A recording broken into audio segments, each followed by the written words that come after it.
Bonjour, on va regarder le numéro 15 de la page 336 du cahier sommet.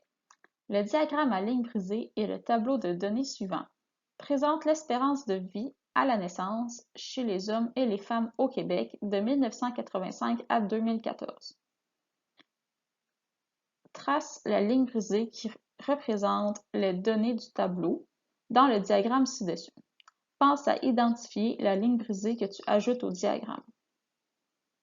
Donc, on a une petite astuce qui nous dit qu'il est plus facile de comparer des données lorsqu'elles sont représentées dans un même diagramme. Mais c'est ça qui nous demande à la lettre A. On va venir mettre, en fait, les données qui sont dans le tableau à droite. On va venir les mettre, les représenter dans le diagramme à ligne brisée à gauche. Puis en fait, ça va être beaucoup plus facile de les comparer. Puis on va pouvoir bien répondre aux questions, là, aux autres questions du numéro 15. Donc, pour pouvoir venir représenter les données, ben, je dois d'abord venir sur l'axe des années. La première donnée, c'est en 1985. L'âge, c'est 79,5. Donc, je viens 1985. Puis, donc ici. Et ensuite, là, je vais, comme au primaire, il disait, on va monter dans l'ascenseur pour aller jusqu'à 79,5. Mais là, comment savoir 79,5, c'est quoi? Ben, on va venir regarder notre axe vertical pour mieux le comprendre. Bon, d'abord, on a une coupure d'axe. Ensuite, on a 71, 73, 75. Donc, c'est des bonds de 2. Mais, on saute plusieurs petites lignes. Exactement entre 71 et 73, par exemple, il y a un trait ou une petite coche qui est exactement la même longueur que le 71 et le 73. Donc, ça serait en fait 72. Et ensuite, entre 72 et 73, il y a 1, 2, 3, 4. Il y a 5 bonds.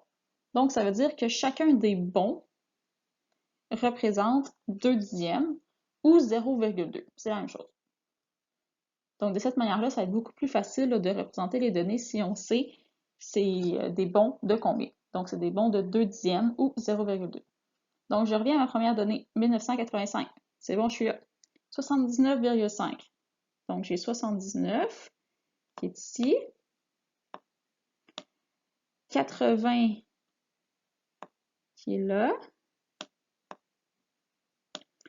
Donc, 79,5, ça va être exactement le au milieu. Donc, environ ici.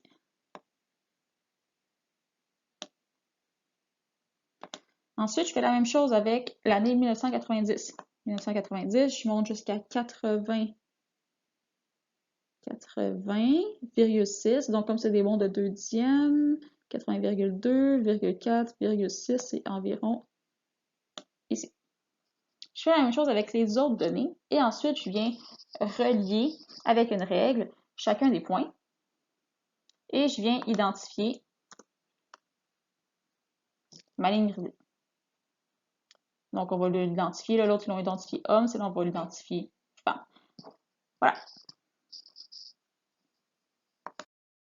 Pour la lettre B, l'espérance de vie à la naissance a-t-elle augmenté davantage chez les hommes ou chez les femmes de 1985 à 2014? Justifie ta réponse à l'aide de l'étendue des deux distributions. Donc, on va commencer par l'étendue chez les hommes. Je vous rappelle la formule de l'étendue, c'est le maximum moins le minimum.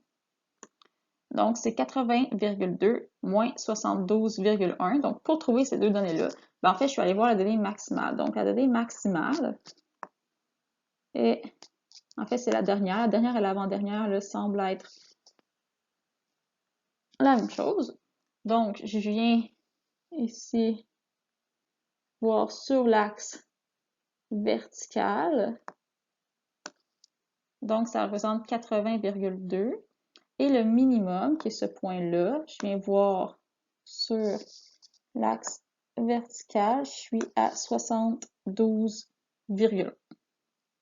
Maintenant, pour l'étendue chez les femmes, donc après avoir calculé bien sûr que l'étendue c'est 8,1 ans chez les hommes, chez les femmes, on écrit notre formule, c'est 84 84,1, donc ma plus grande donnée, 84,1, moins la plus petite donnée,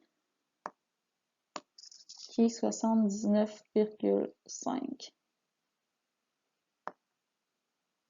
Voilà. Ici, c'est vraiment un addon là, que la plus grande donnée, ce soit la dernière, puis que la plus petite donnée, ce soit la première. Ça aurait pu être au milieu, dans un autre contexte, par exemple, mais ici, c'est première donnée, dernière donnée, mais c'est pas toujours le cas. Donc, si on termine notre calcul, 4,6 ans. Donc, on voulait savoir là, si l'espérance de vie a augmenté davantage chez les hommes ou chez les femmes. Bien, on peut dire que l'espérance de vie a augmenté davantage chez les hommes là, parce que, bien, en fait, 8,1, c'est plus grand que 4,6.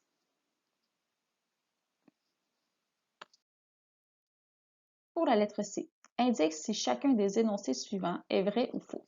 Corrige ensuite les énoncés qui sont faux. Le premier énoncé. L'espérance de vie des hommes et des femmes a augmenté de 1985 à 2014. C'est vrai, effectivement. Le deuxième énoncé. De 1985 à 2014, l'espérance de vie des femmes est plus élevée que celle des hommes, sauf en 2010. Bon, on va aller voir ce qui se passe en 2010. En 2010, l'espérance de vie des hommes est là entre 79 et 80, tandis que celle des femmes est près là, de 84.